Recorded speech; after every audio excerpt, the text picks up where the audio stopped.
Welcome to Kitab Writing Publication. So today we are having Urvil sir with us. So firstly, I would like to congratulate you, sir, for having your book published with us. And now when your book is live on all the platforms like Yes, Amazon and others. So how are you feeling, sir? Spelling is very good. कभी सोचा नहीं था कि ऐसे अपना खुद का book publish होगा, लेकिन अभी जब छप गया, लोगों का रिव्यू आ रहा है, अच्छा लग रहा है, तो थोड़ा फीलिंग्स वो जो ऐसा बोलते हैं ना, बटरफ्लाई, वैसे बटरफ्लाई फीलिंग आ रहा है अभी। That's amazing. So sir, firstly tell our audience about your book. Like आपकी book किस बारे में?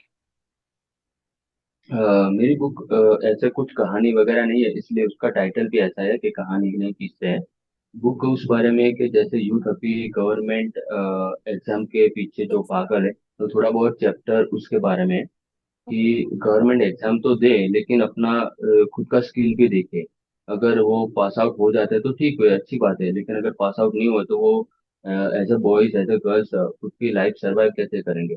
तो उसके बारे में थोड़ा बहुत कुछ है कि जैसे मैं अपने दोस्तों को मिलता हूँ, अपने रिलेटिव को मिलता हूँ, तो वो इस बारे में बात करते हैं कि ऐसी प्रिपरेशन करनी चाहिए, अगर नहीं होता तो ज़्यादा प्रिपरेशन करनी चाहिए, जॉब छोड़ के प्रिपरेशन करनी चाहिए। तो वो एक कोई ऑप्शन नहीं रहता कि अपन जॉब छोड़ के वो प्रिपरेशन करें। सपोज हम सिलेक्ट भी हो जाते हैं, तो वो सिलेक्शन अगर एक एज के बाद सिलेक्शन हो जाता है, तो वो गर्ल्स और बॉयज के लिए वो कुछ फायदे के लिए नहीं रहता कि जैसे 30+ कुछ का सिलेक्शन हो जाता है क्लास 1 क्लास 2 ऑफिसर के लिए, तो वो उतना मायने नहीं रखता है। तो उसी के बारे में थोड़ा बहुत पीछे थोड़ा सा कविता वगैरह है जो मैंने लिखा हुआ है उसके बारे में। Amazing sir. सर जो आपने टॉपिक चूज करा है इज समथिंग जो आज की डेट में ऑब्वियसली हम सभी को जानने की जरूरत है, क्योंकि हमारे पेरेंट्स हो या सोसाइटी हो, हर तरफ से ये प्रेशर आता है कि आप गवर्नमेंट जॉब के लिए जरूर एटलीस्ट लाइफ में ट्राई करें, ये करें वो करें। एंड मोस्टली पेरेंट्स का होता है कि आप गवर्नमेंट जॉब तो के लिए तो मतलब एग्जाम तो दो ही दो। तो आपको क्या लगता है कि क्या यस। रीजन है, क्यों सब इतना ज्यादा चाहते हैं कि गवर्नमेंट जॉब होनी चाहिए? फर्स्ट ऑफ ऑल तो वो एक स्टेबिलिटी के लिए कि अगर प्राइवेट में किसी बंदे का अगर सैलरी 1 लाख+ या 1.5 लाख भी होता है, तो वो एक स्टेबिलिटी नहीं होता। अगर वो उसमें थोड़ा कुछ प्रेशर वगैरह आ जाता है, अप डाउन आ जाता है, तो वो जॉब चला जाता है, तो वो सिक्योरिटी नहीं रहता। तो ज्यादातर पेरेंट्स और जो यहाँ आज का यूथ है, वो भी यही सोच रहा है कि स्टेबिलिटी, लेकिन मेरा ऐसा मानना है कि स्टेबिलिटी अगर हम 25 to 30 के एज में हम स्टेबिलिटी के बारे में बात करेंगे, तो अपने आप से कैसे लड़ेंगे। अगर 30-35 साल का कोई बंदा है, तो वो ऐसे बात करे कि मुझे स्टेबल होना है, लाइफ में सेट होना है, तो वो ठीक बात है कि वो एक जिंदगी जी चुका है, तो वो अभी ऐसी बात कर सकता है। अगर ये 25 to 30 एज के यूथ वाले अगर ऐसे बात करेंगे कि हमको सेट होना है, तो वो किस बारे में सेट होना है। तो ज्यादातर बात उसी के बारे में है कि हम इस यंग एज में ऐसी बात ना करके सारे काम करें। अगर गवर्नमेंट एग्जाम भी देना है तो वो दे, ऐसा नहीं कि ना दे। अगर वो उसको पता चल जाता है, वैसे भी अपने आप को भी पता चल जाता है कि हम उसके लायक है या नहीं है, लेकिन वो फिर भी ऐसे ही बात करते हैं। तो सर ये चीज कैसे पता करें कि हमारे लिए कौन सी चीज करना बेनिफिशियल है? जैसे जनरली क्या होता है, पीयर प्रेशर में आके या पेरेंट्स के अकॉर्डिंग बच्चे डिसीजन ले लेते हैं कि उन्हें अपनी लाइफ में क्या करना है। तो आप क्या कहना चाहेंगे हमारी आजकल के यूथ को कि वो किस तरह से डिसाइड करें कि उन्हें एक्चुअली कौन सी फील्ड में जाना अ, मेरा ऐसा मानना है कि अगर एक एग्जाम कैंडिडेट अगर एक एग्जाम देता है, है? यस। तो जैसे कि हम स्कूल में होते हैं, तो स्कूल में 50 का क्लास होता है। अगर 50 में किसी बंदे का एक first number, second number, third number, fourth number आता है, यस। तो वो मेरा ऐसा मानना है कि ये 3 लाख 4 लाख फॉर्म भरा थे एक एग्जाम के लिए। बिल्कुल। तो हम 50 की क्लास में 1 2 3 4 5 10 नंबर तक नहीं आते, तो 3 लाख फॉर्म में हम 3 हजार में कैसे आ सकते हैं। वो कॉन्फिडेंस अगर ओवर कॉन्फिडेंस में चेंज नहीं होना चाहिए यूथ का। तो उसको उन लोगों को ऐसा एक पता होना चाहिए कि एग्जाम में हम 2 3 4 महीने या 1 साल तक की प्रिपरेशन कर सकते हैं, और उसके बाद भी अगर क्लियर नहीं होता, तो अपना एक स्किल बेस तो बनाना ही चाहिए। अगर क्लियर हो जाता है, नहीं होता तो ठीक है, प्रिपरेशन करनी चाहिए, लेकिन अपना एक स्किल बेस तो बनाना चाहिए कि आगे जाके अगर नहीं होता, 3 4 साल बाद भी नहीं होता, तो हम उस स्किल बेस के हिसाब से अपना जो मंथली सर्वाइव है तो वो कर सकें। तो वो तो एक होना ही चाहिए। जी, ग्रेट।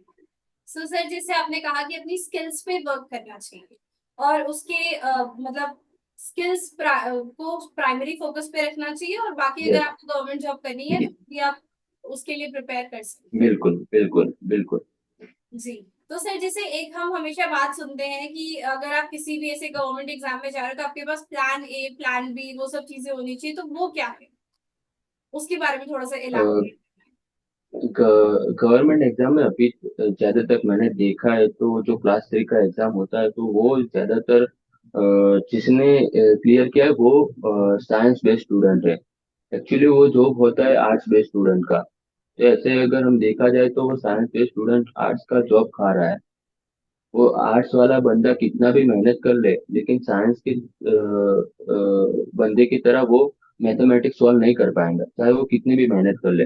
वो स्किल उसके अंदर नहीं आए। और गवर्नमेंट जो जॉब है वो ऐसी आता तो सबको है लेकिन अगर जो 1 घंटे का एग्जाम है तो साइंस का स्टूडेंट वो क्वेश्चन जो सम्स होता है वो 1 मिनट में कर देगा। लेकिन आर्ट्स वाला होगा उसको 2 मिनट 3 मिनट लगेगा। और यहाँ पर ये लोग फंस जाते हैं। वो ये जो माइनर डिफरेंस है वो समझ नहीं पा रहे बंदे कि आर्ट्स का स्टूडेंट उसको ऐसा लगता वो इतना ओवर कॉन्फिडेंस में चला जाता है कि मैं इतना पढ़ाई करता हूँ। इतना 3 साल से मैं पढ़ाई कर रहा हूँ मेरे को इंग्लिश आता है मेरे को मैथ्स का सम आता है। लेकिन वो compete नहीं कर पाएगा साइंस स्टूडेंट के बाद।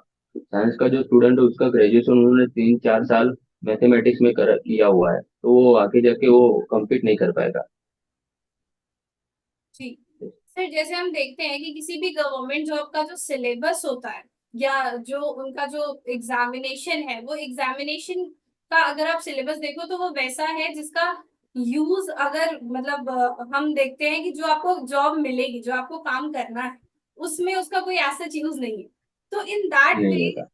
है क्या, मतलब ऐसा फिर वो रखते ही क्यों exam, what is the reason behind this?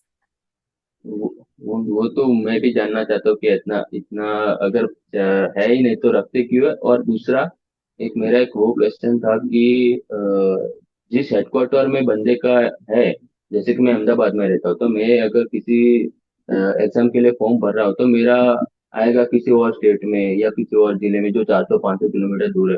तो वो भी एक कैलकुलेशन है। अगर एक बंदा एक साल में 4 या 5 गवर्नमेंट एग्जाम देता है तो उसका एक्सपेंस ही अलग से चला जाता होगा। वो 4 5 एग्जाम का एक्सपेंस अगर बनाए तो 10 से 15 हजार तो वही चला जाता होगा। और वो उसका कैलकुलेशन लगाएगा तो उसको उसमें ही पता चल जाएगा कि हम इतने सारे एग्जाम दे रहे हैं उतना हमारा एक्सपेंस जा रहा है क्लियर नहीं हो रहा है।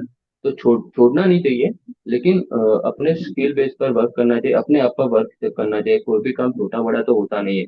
अगर छोटा बड़ा होता है तो अपने अपने अपने आप को ऐसा प्रिपेयर करना चाहिए। जैसे कि मैं अपनी बात कर लूँ तो मैं अभी फार्मा फील्ड में हूँ।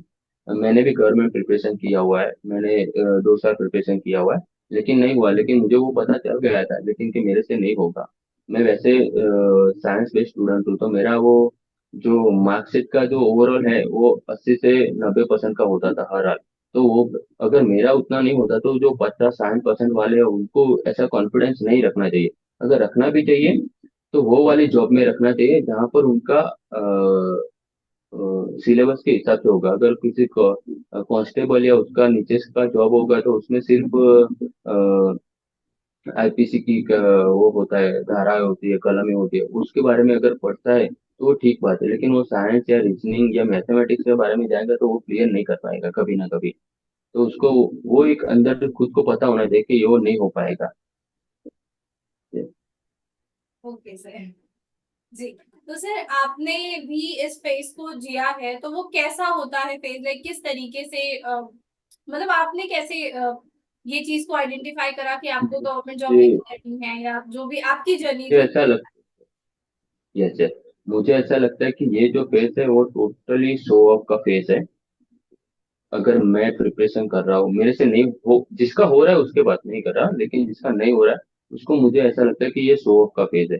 अगर मैं प्रिपरेशन कर रहा हूँ तो मेरे पेरेंट्स भी ऐसा रिलेटिव को बोलेंगे कि ये तो प्रिपरेशन कर रहा है क्लास 1 2 3। पेरेंट्स को वो जैसे कि अपना रिजल्ट आता है 10th 12th और 12th का तो जैसे पेरेंट्स प्राउडली बताते हैं कि उसका 80% आया वो आया वो आया। ऐसे ही वो पेरेंट्स रिलेटिव को बताए 0.5% की वजह से रह गया पॉइंट ये की वजह से रह गया। लेकिन वो रह फेल हुए फेल ही है। उसके बारे में ज्यादा बात करेंगे नहीं, कोई मतलब नहीं। तो मुझे ऐसा लगता है कि ये जो फेज है वो टोटली शो ऑफ का फेज है, उसमें इंक्लूडिंग पेरेंट्स भी आ जाता है कि पेरेंट्स को अभी वो ये एक वेव चलती है। जब पहले ऐसा था, जब मैंने इंजीनियरिंग किया, इंजीनियरिंग में था तो वो वेव था इंजीनियरिंग का। फिर वो मेडिकल लाइन का वेव आता है, फिर इंस्टीट्यूशन का वेव आता है, अभी वो गवर्नमेंट एग्जाम का वेव चल रहा है। तो अभी सारे पेड़ चाल की वजह से वहीं पर जा रहे हैं, इसमें एक सिक्योरिटी मिल जाती है। इसी वजह से ये लोग इसमें जा रहे हैं। लेकिन जिसको नहीं नहीं नहीं क्लियर हुआ वो अपनी जिंदगी बर्बाद कर रहा है। मेरे लिखने का पॉइंट ऑफ व्यू यही था कि मेरे आस पास मैंने ये 30 प्लस के मेरे जो सारे दोस्त है उनको देखा है। उनके पास अभी ना आगे का रास्ता है ना पीछे का रास्ता है। आगे का रास्ता मतलब कि वो अभी कॉर्पोरेट वर्ल्ड में नहीं आ सकते। 27 28 के बाद कोई भी एमएनसी कंपनी या लिमिटेड कंपनी नहीं लेती एम्प्लॉयज को। तो उनका वो फेस भी चला गया है। अभी एग्जाम भी क्लियर नहीं होगा, वो फेस भी नहीं आएगा, तो वो कोई काम नहीं कर पाएगा। अगर उनके पास स्किल नहीं होगी तो वो तो वैसे ही बेरोजगार है। और जैसे कि इस तरह से अभी हमारे इंडिया में एग्जाम का स्कैम हो रहा है, तो वैसे भी आ जाएंगे। अगर 2 3 साल के बाद एग्जाम आए ही नहीं तो वो क्या करेंगे। गवर्नमेंट तो अपना काम कर ही रही है, लेकिन मेरा ऐसा मानना है कि ये स्टेबिलिटी की या जो माया जाल है उसको छोड़ के हम अपना पर खुद का सोच के थोड़ा सा काम कर ले तो वो बेटर रहेगा। हम्म। ना कि ये शो ऑफ की जिंदगी से बाहर आ जाए। तो थोड़ा पर्पस यही था इसको लिखने का, तो इसलिए मैंने कहानी का कोई टाइटल नहीं है, वो कोई कहानी भी नहीं है। आजू बाजू के लोगों से सुना हुआ, देखा हुआ, महसूस किया होगा। अगर कोई पढ़ेगा तो उसको ये बात, अगर 10 लोग में से 5 लोग भी पढ़ते हैं उनको ये बात समझ आती है। तो प्रिपरेशन के साथ साथ अगर कुछ अपना फील्ड का करते, फील्ड का नहीं भी करते तो कुछ काम करते, 2 पैसे महीने का आता है, तो वो उसके बाद सिर्फ और सिर्फ इसी के बारे में। जैसे कि मेरे यार दोस्त में दो है 30 के प्लस हो गए, वो ऐसा अभी पैसा नहीं ला पा रहे घर पे। उनमें उनकी भी गलती नहीं है। वो सोसाइटी की वजह से, पेरेंट्स की वजह से खुद को प्रेशर ले लिया है उसकी वजह से। अगर वो काम छोड़ के कुछ शर्म ना करके कुछ थोड़ा बहुत भी काम कर लेते। मैंने टीचर है एक ओझा सर करके जो बहुत आईएएस का उनका वीडियो वगैरह था, उनको वीडियो में देखा था। उनके घर कोई प्लम्बिंग वो आया था, वाटर प्यूरिफायर का वाला। तो वो बोलता है कि 4 घंटे का काम करता है वो और 1000 रुपये लेता है एक घर का। तो अगर 4 घर भी जाएगा 4000 मिलेगा तो महीने का उसका निकल जाएगा। 30 40 हजार उसका वैसे भी आ जाता है। अगर एक प्रिपरेशन करने वाले बंदे के पास 30 40 हजार आता है तो बेनिफिशियल ही है ना।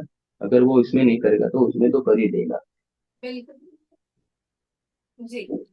तो सर जैसे जब आपने इस चीज को रियलाइज करा कि हाँ मुझे गवर्नमेंट जॉब नहीं करनी है, और इस चीज को जब आपने अपने पेरेंट्स को बताया तो उनका क्या रिएक्शन था? क्योंकि मोस्टली बच्चे कूद तो जाते हैं मान लो गवर्नमेंट जॉब के उसमें, बट द प्रॉब्लम इज कि पेरेंट्स को ये चीज बताने में उन्हें बहुत दिक्कत होती है कि हाँ हमें ये नहीं करना, क्योंकि वो सोचते हैं कि वो क्या सोचेंगे, फिर हमारे पेरेंट्स का क्या रिएक्शन आएगा। तो वहां उस सिचुएशन को कैसे हैंडल करा? ये उस बारे में थोड़ा सा मैं ब्लेस हूँ कि मुझे ऐसा समझाने की जरूरत नहीं पड़ी पेरेंट्स को। वो मान ही गए थे कि ऐसा कुछ होता नहीं है। और वो मेरा ऐसा था कि मेरा थोड़ा I am very good learner. तो मैं एक काम अगर पसंद भी करता हूँ तो मैं उसको पूरी तरह के पूरा ट्रेनिंग करके ही उसमें आगे जाने का बात कर रहा हूँ। तो पेरेंट्स को कहीं ना कहीं यकीन था कि अगर मैं ये नहीं कर पाऊंगा तो ये तो कर ही लूंगा। यस। तो उतना मैं थोड़ा सा उसमें ब्लेस हूँ, तो मैं चाहता हूँ कि सारे लोग ऐसे ब्लेस हो, तो पेरेंट्स को ज्यादा मनाने की जरूरत ना पड़े। Amazing sir. तो सर आपकी ये ये, राइटिंग की जर्नी कहाँ से शुरू हुई? How did you start writing? मैं लिखता तो बचपन से थोड़ा बहुत था, स्कूल वगैरह से थोड़ा शायरी और वन लाइनर का थोड़ा शौक था। और फिर थोड़ी लास्ट 6 महीने में जो ऐसा एक फेज आया कि एक गवर्नमेंट एम्प्लॉय जो होते हैं उनका एक होता है कि सिक्योरिटी की वजह से वो सरकारी नौकरी की प्रिपरेशन करते हैं। मेरा एक फेज आया था कि लास्ट 6 मंथ में मेरा भी जॉब चला गया। तो जो एक महीना मैं घर पर था तो मेरे को ज्यादा वो अ, विचार आते थे कि शायद मैं तो स्कॉलर था, तो मेरे को भी अगर मैंने थोड़ा बहुत मेहनत किया होता तो मेरे पास भी गवर्नमेंट जॉब होता और मेरी भी लाइफ एक स्टेबिलिटी की वजह से होती। अभी मेरे पास जॉब नहीं, एक महीना था। एक महीने में अगर नोटिस पीरियड पे तो होते हम, तो एक मुझे भी थोड़ा ऐसा रियलाइज हुआ। फिर बाद में ऐसा हुआ कि 2 3 इंटरव्यू दे दिए। फिर अगर हाँ हार भी नहीं मानते, तो ऐसा भी नहीं कि हमको कोई जॉब वगैरह नहीं मिलता। अपने पास अगर स्किल है, अपने पास अगर मेहनत है, तो यहाँ पर सारे लोगों को काम करने वाले बंदे चाहिए ही चाहिए।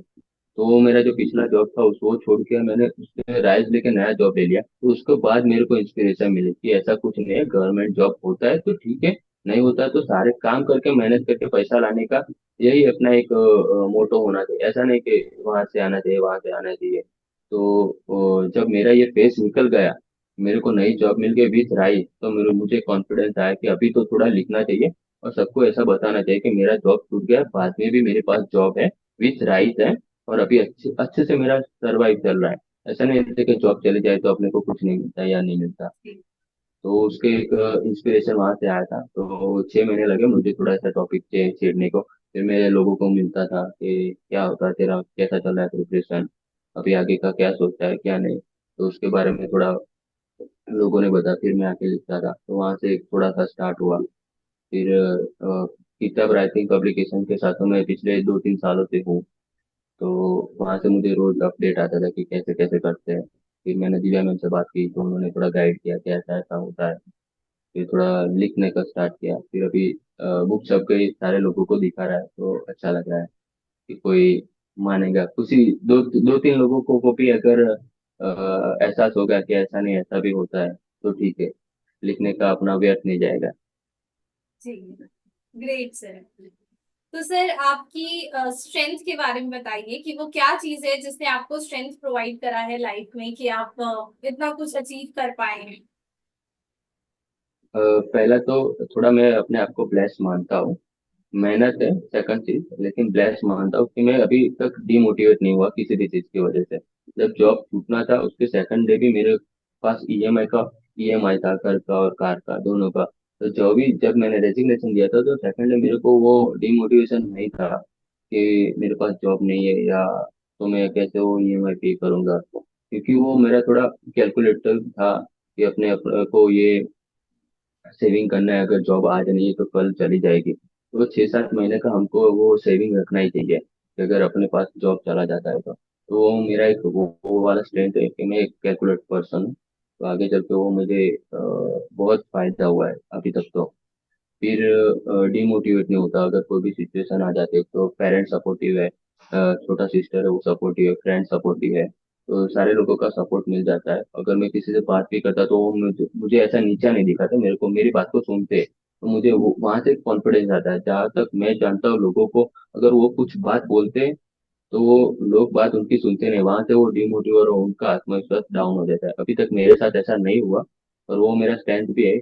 और स्ट्रेंथ एक वो होता है कि मैं सबको ये बोलना चाहता हूँ कि कोई पढ़े या ना पढ़े, एक बुक अपने पास रखनी चाहिए। जब भी टाइम मिले 1 पेज 2 पेज 3 पेज वो पढ़ना चाहिए। पढ़ने से मुझे ऐसा लगता है कि आत्मविश्वास आ जाता है, लोगों को अपनी बात हम रख सकते हैं। अगर सही भी है गलत भी है तो एक बार अपने बात तो रख ही सकते हैं, वो अपने को बोलेगा सामने वाला कि ये आपकी बात गलत है या सही है। लेकिन लोग बोल नहीं पाते क्योंकि उनके पास अभी वो कॉन्फिडेंस ही नहीं रहा। तो स्कूल कॉलेज और जॉब के अंदर पीस गए, अगर वो पढ़ना स्टार्ट करेंगे तो मेरा ऐसा मानना है कि पढ़ाई से 1 या 2 बुक भी अगर हम रीड करते हैं तो अपने पास वो कॉन्फिडेंस तो आता है कि हम किसी से अच्छे से बात कर सकें। तो पढ़ाई ज्यादा इम्पोर्टेंट। तो मेरा 2-3 स्ट्रेंथ है कि मैंने पढ़ना कभी बंद नहीं किया। अगर मेरा स्कूल कॉलेज भी खत्म हो गया तो मैं लिटरेचर पढ़ता था, थ्रिलर बुक पढ़ता था, तो मेरा पढ़ने की वजह से वो मेरा एक कॉन्फिडेंस आया कि मैं अच्छे से बात कर सकता हूँ। एंड सेकंड वो थोड़ा ब्लेस हूँ। एंड थर्ड डिमोटिवेट नहीं होता, थोड़ा आत्मविश्वास है कि अगर कुछ भी हो जाता है तो आज ये वक्त अच्छा है तो अच्छा भी नहीं रहने वाला, अगर बुरा है तो बुरा भी नहीं रहने वाला, वो चला ही जाएगा। तो उनमें एक बांध के रखना चाहिए। और कैलकुलेट पर्सन हूँ थोड़ा सा कि कितना खर्चा करना है कितना नहीं करना है, तो उसकी वजह से सर्वाइव मेरा साथ अच्छे से हो जाता है। तो 2-3 स्ट्रेंथ है मेरा। That's amazing. तो सर आपके लिए लाइफ का क्या मतलब है? सॉरी। आपके लिए लाइफ या जिंदगी जीवन उसका क्या मतलब है? ज्यादा दूर का नहीं सोचना चाहिए। अगर हम प्लान फ्यूचर का ज्यादा उतना नहीं सोचना। अगर सोचते भी है तो 10 दिन 15 दिन का हम क्या क्या काम कर सकते हैं वही उसके बारे में सोचना चाहिए। जिंदगी बहुत अच्छे से चलती है। अगर हम 5 साल बाद ये करूंगा, 10 साल बाद ये करूंगा, ये लूंगा वो लूंगा, तो वो सारे प्लान फ्लॉप ही हो जाते हैं और वो अपने को हर्ट ही करते हैं। तो उसके अलावा अपने को 10 दिन 15 दिन का ही प्लान करना चाहिए। अगर होता है तो ठीक है, उस पर वर्क करके, अगर नहीं होता तो उस पर वर्क करके आगे 10 दिन का प्लान करना है। छोटे छोटे प्लान करके हम बड़ा प्लान कर सकते हैं। ऐसा नहीं है कि हम 2 साल बाद में ये कर लूंगा, 3 साल बाद ये कर लूंगा, ऐसा नहीं होता। लाइफ मेरे लिए थोड़ा तो छोटे छोटे गोल करके आगे बढ़ने का प्लान, उसके अलावा और कुछ नहीं। सो सर आपकी लाइफ का कुछ ऐसी गोल है, लाइक एनी गोल लॉन्ग टर्म जो आपने सोचा हो कि हाँ मुझे एटलीस्ट ये तो लाइफ में करना ही करना मेरा तो बहुत सारे गोल थे, एक भी नहीं हुआ। है। तो वो अभी गोल के बारे में सोचना तो बंद ही कर दिया, इसलिए मैं अभी थोड़े थोड़े छोटे छोटे गोल ही सोच रहा हूँ कि ये होता है तो आगे ये करूंगा, ये होता है तो ये करूंगा। उतना बड़ा गोल अभी सोचा नहीं, सोचा था लेकिन हुआ एक भी नहीं है। ओके ओके सो सर या so I would like to ask you कि आपकी लाइफ से तीन ऐसे मोमेंट्स जहाँ पे आपने कुछ ऐसे लेसन सीखे हैं जिन्हें हमारे साथ में शेयर करना चाहेंगे।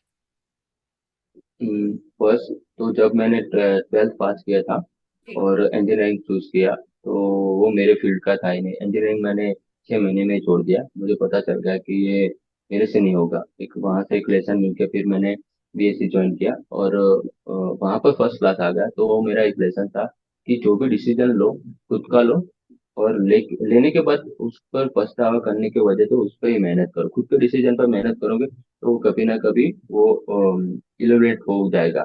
अगर किसी का मैं ऐसा मानता हूँ कि मुझे आता है और डिसीजन किसी और का है तो वो नहीं होगा। अगर मुझे नहीं आता है कुछ चीजें और वो डिसीजन मेरा है तो प्रैक्टिस की वजह से आ जाएगा, लेकिन किसी और का लिया हुआ डिसीजन हम कभी भी उसका रिजल्ट अच्छा नहीं आता, भले ही अपने को आता होगा। जी एक वो है। देन सेकंड, जब मेरा पहला जॉब लगा था तो ऐसा वहां पर ऐसा होता है कि हमको तुम करके बात करते, और जब फिर 6 महीने के बाद लोग अपने से बड़े एज के लोग अपने को आप करके बात करते, तो वो थोड़ा एक ऐसा लगा कि ये लाइफ चेंजिंग मोमेंट है। एंड देन थर्ड, जब मेरा जॉब चला गया और तुरंत 1 महीने बाद मेरा नया जॉब भी थ्राइस लगा, तो ऐसा लगा कि नहीं, कुछ भी हो सकता है, अपने आप पर विश्वास करना चाहिए और कुछ नहीं। तो सारे काम अच्छे से होते हैं। Amazing sir. Okay so sir क्या आप स्पिरिचुअलिटी में मानते हैं। अभी तक तो थोड़ा बहुत, उतना नहीं। ओके सो आपके लिए वैसे स्पिरिचुअलिटी का क्या मतलब हम्म, अपने आप पर विश्वास होना वही एक स्पिरिचुअलिटी है। ज्यादा ऐसा अनभक्त की तरह नहीं होना चाहिए। मेहनत करो और श्रद्धा रखो तो हो जाता है। श्रद्धा रखकर फिर मेहनत करते, वो भी एक गलत चीज है कि भगवान ये ऐसा हो जाए, मैं बाद में मेहनत करूंगा, वो नहीं होता। पहले मेहनत करो फिर अपने आप को मानना चाहिए कि सर भगवान ऐसा हो जाए तो ठीक है। ऐसा नहीं कि सर भगवान ऐसा कर दो बाद में मैं मेहनत करूंगा, पहले मेहनत फिर श्रद्धा। जी वो थोड़ा मेरा एक तरह मानना है। जी तो सर जैसे आज की डेट में हम देखते हैं कि अगर हम बोलते हैं कि लोग गवर्नमेंट जॉब के पीछे भाग रहे हैं तो कहीं ना कहीं वो खुद पे ही कम भरोसा कर रहे हैं, क्या हम ये कह सकते हैं। क्योंकि अगर उन्हें खुद पे भरोसा होता तो उन्हें स्टेबिलिटी की जरूरत क्यों है। बिल्कुल डू यू थिंक बिल्कुल यही बिल्कुल रीजन। बिल्कुल। जब हम स्कूल में थे, जैसे कि हम दोनों सेम एज के, अगर हम स्कूल में थे तो अगर हमको कोई पूछता कि आपको क्या बनना है, तो कोई डॉक्टर, टीचर, लॉयर या क्रिकेटर, सिंगर, वो ऐसे कुछ ऐसा ही बोलते हैं। लेकिन अभी किसी को पूछते हैं, अगर कोई 12th या 11th का स्टूडेंट है उसको पूछते हैं तो वो बोलते हैं आईएएस बनना है, आईपीएस बनना है, क्लास 1 क्लास 2, ये वाला फेज आ गया है। तो कहीं ना कहीं मुझे ऐसा लगता है कि वो पर्टिकुलर जो अपना स्किल है वो तो खो ही चुके हैं। जी पेरेंट्स जो सपोर्ट करते थे कि तेरे को सिंगिंग का अच्छा लगता है तो सिंगिंग क्लास ज्वाइन कर, तेरे को डांसिंग अच्छा लगता है तो डांसिंग ज्वाइन कर, क्रिकेट में अच्छा है तो क्रिकेट ज्वाइन कर, वो वाला फेज अभी चला गया है। तो मुझे ऐसा लगता है कि वो स्किल बेस्ड फेज पेरेंट्स को नहीं जाने देना चाहिए। अभी अगर 12th खत्म ही होता है ना किसी बंदे का, किसी लड़की का, लड़की का, तो वो सीधा क्लासेस पे चले जाते हैं। जी ना कि पहले हमारा वेकेशन होता था तो हम पियानो का क्लासेस करते थे, सिंगिंग का क्लासेस करते, कोई कंप्यूटर का कोई कोर्स करते थे, ऐसा वाला था। लेकिन अभी ऐसा नहीं होता, अभी 12th खत्म हुआ सीधा वो प्रिपरेशन पे चले जाता है, तो स्किल बेस्ड वर्क होना कहीं ना कहीं खत्म हो गया है। तो जो यूथ है उसको, उनको ही उनके ऊपर भरोसा नहीं है। पेरेंट्स को तो बाद में पता चलेगा। वो ही ऐसा बोलते कि मुझे को ये इस क्लासेस में जाना है, यहाँ पर ये पास हो गया, वो पास हो गया, अभी वो वाला फेस चल रहा है। तो कहीं ना कहीं आप बोल रहे हो, वही सही बात है कि लोगों का भरोसा खुद पर से उठ गया है, इसलिए वो गवर्नमेंट प्रिपरेशन की तरफ भाग रहे हैं। सर आपको क्या लगता है कि इस जो स्टूडेंट्स के मतलब जो स्टूडेंट्स को इस फेज को झेलना पड़ता है, क्या कहीं ना कहीं इसमें हमारे एजुकेशन सिस्टम का रोल है?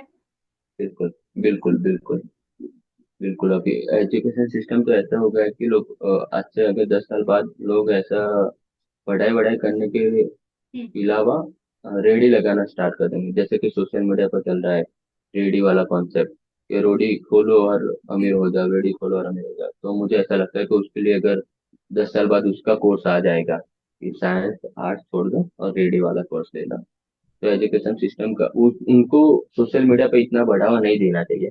भले वो कमा रहे तो कमाने दो, लेकिन बढ़ावा एजुकेशन सिस्टम को ही देना चाहिए कि पढ़ोगे तो ही आगे बात होगी। अगर ये रेडियो वाला कॉन्सेप्ट अगर चल चल भी रहा है तो उससे सारे लोग उसमें ही भागेंगे। कोई पढ़ाई लिखाई और फॉर्मल एजुकेशन की तरफ नहीं जाएगा, वही देखेगा। तो है, अपना एजुकेशन सिस्टम में कुछ चेंजेस लाने की जरूरत है, वो सर गवर्नमेंट का काम है, तो गवर्नमेंट करने का। सर जैसे हम देखते हैं कि आजकल होता ये है कि कुछ भी ट्रेंडिंग हो जाता है, लाइक कोई भी चीज अगर वायरल हो रही है तो एकदम से लोग उसे फॉलो करना शुरू कर देते हैं, बिना सोचे समझे कि उस चीज का वाकई में कोई रेलेवेंस है भी या नहीं है। तो आप इस पे क्या कहना चाहेंगे कि आखिर क्या हो गया है इंडियन माइंड्स को कि बिना किसी चीज को जाने पहचाने ही वो एकदम उसके पीछे भागने लग जाते हैं? So why are we doing things like this? मुझे तो ऐसा लगता है कि सबके पास फोन चलाने के लिए भी कुछ पर्टिकुलर घंटे होने चाहिए। मैं अगर अपनी बात करूं, मैं भी फोन चलाता था। अगर रील्स देखने को आता था तो 2-3 घंटे चले जाते हैं। मैंने पिछले 6 महीने से यही काम किया है अपने ऊपर कि मैं सोशल मीडिया से कैसे दूर रह सकता हूँ। तो मैंने पिछले 6 महीने से मेरा कोई भी सोशल मीडिया अकाउंट चालू नहीं था, सिवाय व्हाट्सएप के। व्हाट्सएप में मेरा जॉब का काम था तो व्हाट्सएप ही चलता था, उसके अलावा कुछ भी नहीं चलता।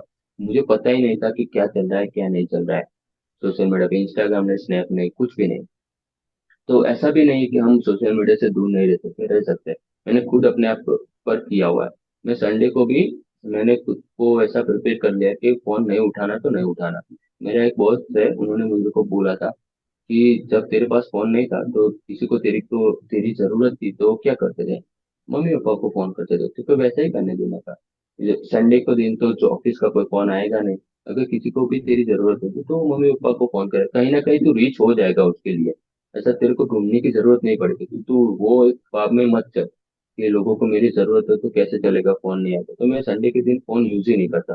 तो वो भी एक, मैं बताना चाहता हूँ कि वो भी एक हो जाता है। और सोशल मीडिया से भी हम दूर रह सकते हैं। ये बुक आई तो सबको बताना था, इसलिए मैंने फिर से सोशल मीडिया चालू किया।